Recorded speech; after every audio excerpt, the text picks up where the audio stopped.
बड़ी खबर आ रही है। रूस के दागिस्तान में यूक्रेन का हमला हुआ है। रूसी नेवल पर बेस पर जानकारी है कि यूक्रेन का यह अटैक हुआ है और रूस के मिसाइल डिस्ट्रॉयर को नुकसान हुआ है। इजराइल हिजबुल्लाह का वजूद मिटाना चाहता था। हिजबुल्लाह की लीडरशिप के खात्मे के साथ ये माना जा रहा था कि अब हिजबुल्लाह इतना कमजोर हो चुका है कि वो इजराइल पर हमला नहीं कर सकता, लेकिन ये मान्यता गलत साबित हुई। हिजबुल्लाह 15 दिन के अंदर न सिर्फ ताकतवर हो गया, बल्कि इजरायली धरती को नए सिरे से दहलाना शुरू कर दिया गया। हिजबुल्लाह के नए चीफ नईम कासिम को लेकर जो रणनीति है वो कारगर साबित होती दिख रही है। सवाल ये है कि नईम कासिम आखिर हिजबुल्लाह को फिर से शक्तिशाली बनाने के लिए क्या कर रहे हैं। ये वो आग है जो इजराइल की धरती पर लगी है। ये वो तबाही है जो हिजबुल्लाह ने मचाई है।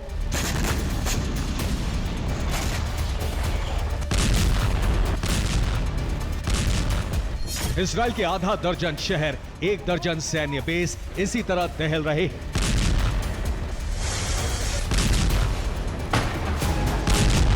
जिस हिजबुल्लाह को इजराइल खत्म मान रहा था, वही नेतन्याहू सेना को बड़ा जख्म दे रहा है।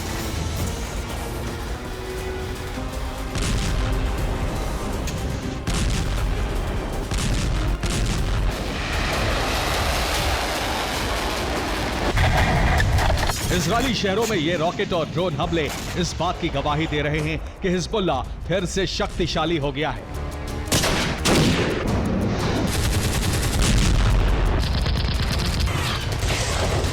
ये बारूदी वज्रपात इस बात के सबूत हैं कि हिजबुल्लाह को ईरान से हथियारों का बैकअप मिल गया है।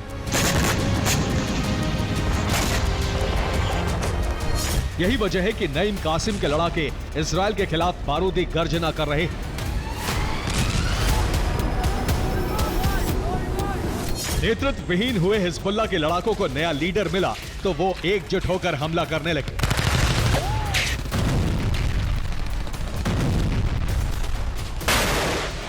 हिजबुल्लाह का प्रमुख बनने के कुछ दिनों के अंदर ही नईम कासिम ने इजराइल के खिलाफ नई और बड़ी जंग छेड़ दी है।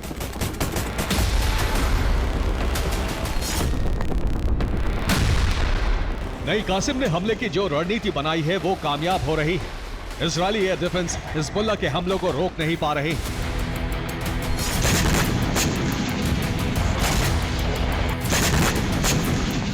इजराइल के स्टेरोट में हिजबुल्लाह की 20 से ज्यादा मिसाइलें गिरी। कई विस्फोट से बड़ी तबाही हो गई। हाइफा में हिजबुल्लाह के लड़ाकों ने इजराइल की हथियार फैक्ट्री को टारगेट किया। हिजबुल्लाह के रॉकेट हमलों से इजरायली सेना का अल रामता मिलिट्री बेस बुरी तरह से दहल गया। हिजबुल्लाह ने साफेद में भी इजरायली सेना के ठिकानों पर रॉकेट वर्षा की। नहारिया में हिजबुल्लाह ने 50 से ज्यादा ड्रोन फायर किए। हमले की वजह से कई जगहों पर आग लग गई।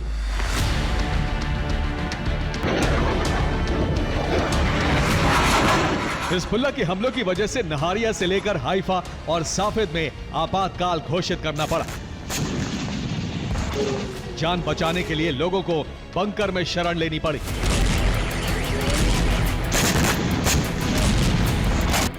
हिजबुल्लाह के इन हमलों से नेतन्याहू और उनकी सेना न सिर्फ बौखला गई है बल्कि हैरान भी है।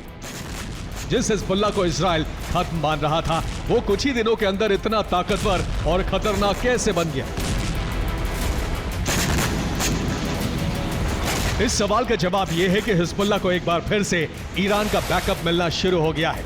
जो हथियार सप्लाई ठप थी, वो अब फिर से बहाल हो गई है। इसी के बाद से हिजबुल्लाह के लड़ाके खतरनाक और खूंखार हो गए हैं। इजरायली सेना ने 1 महीने पहले ही मसना क्रॉसिंग को तबाह कर दिया था। ये वो मसना क्रॉसिंग थी जिससे हिजबुल्लाह को सीरिया के रास्ते ईरानी हथियारों की सप्लाई होती थी। मसना क्रॉसिंग तबाह होने के साथ ही हिजबुल्लाह को काफी दिनों तक ईरानी हथियारों की सप्लाई ठप रही। लेकिन अब हिजबुल्लाह के नए चीफ ने हथियार सप्लाई का नया रूट तैयार कर लिया है। नईम कासिम ने मदाया अल जबादनी रूट का अपनाया है उसको। अब इसी रूट के जरिए ही ईरानी हथियारों की सप्लाई हो रही है। ईरानी हथियार सीरिया से होते हुए हिजबुल्लाह के गढ़ बालबेक पहुंच रहे हैं। हथियार सप्लाई शुरू होने से हिजबुल्लाह की ताकत भी बढ़ गई है। ईरानी हथियार मिलने से हिजबुल्लाह इजराइल में विध्वंसक हमले कर रहा है।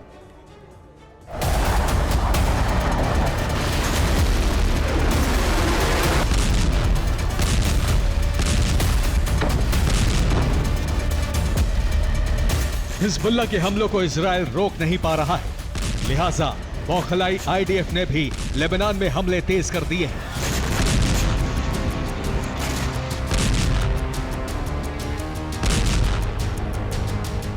इजरायली सेना ने हिजबुल्लाह के खिलाफ ग्राउंड ऑपरेशन के साथ साथ हवाई हमले भी तेज कर दिए हैं।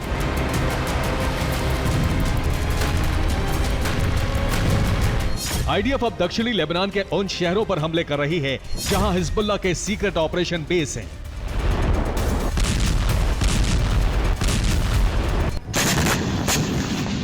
इजरायल ने लेबनान के मारूफ शहर में जबरदस्त बमबारी की। हमले में 3 इमारतें ध्वस्त हो गईं। लेबनान के बारजा शहर में भीषण बमबारी की वजह से हिजबुल्लाह के 20 लड़ाके मारे गए। लेबनान के बेका में आईडीएफ ने उस बिल्डिंग को समतल कर दिया जिसमें हिजबुल्लाह का बेस था। मायस अल जबाल में इजरायल ने हिजबुल्लाह के सैन्य इंफ्रास्ट्रक्चर को तहस नहस कर दिया। बैरूत के दक्षिण में मौजूद जीह इलाके में भी इजरायल ने 7 हवाई हमले किए। बमबारी के साथ साथ इजरायल ने दक्षिणी लेबनान में ग्राउंड ऑपरेशन भी तेज कर दिए हैं। इजरायल लेबनान के उन गांवों को ध्वस्त कर रही है जिनके घरों में हिजबुल्लाह के हथियार हैं। बीते 2 दिन में इजरायल ने 3 गांवों को पूरी तरह तबाह कर दिया है। इजरायली सेना पूरे गांव में विस्फोटक लगाकर कंट्रोल्ड ब्लास्ट कर रही है। इससे एक साथ पूरे गांव की इमारतें तबाह हो रही हैं। इसके अलावा लेबनान में हिजबुल्लाह के अंडरग्राउंड ठिकानों को तबाह किया जा रहा है। इजरायली सेना इन सुरंगों में घुसकर हिजबुल्लाह के हथियार जब्त कर रही है। इसके बाद सुरंगों में विस्फोट कर इन्हें ध्वस्त किया जा रहा है। जाहिर है इजरायल हिजबुल्लाह को पूरी तरह समाप्त कर देना चाहता है, लेकिन सच ये है कि हिजबुल्लाह को खत्म करना आसान नहीं, क्योंकि उसे ईरान और रूस से बैकअप मिल रहा है। ये वही बैकअप है कि 15 दिन के अंदर ही हिजबुल्लाह फिर से विध्वंसक हो गया है। Bureau report, TV9, Bharatvarsh.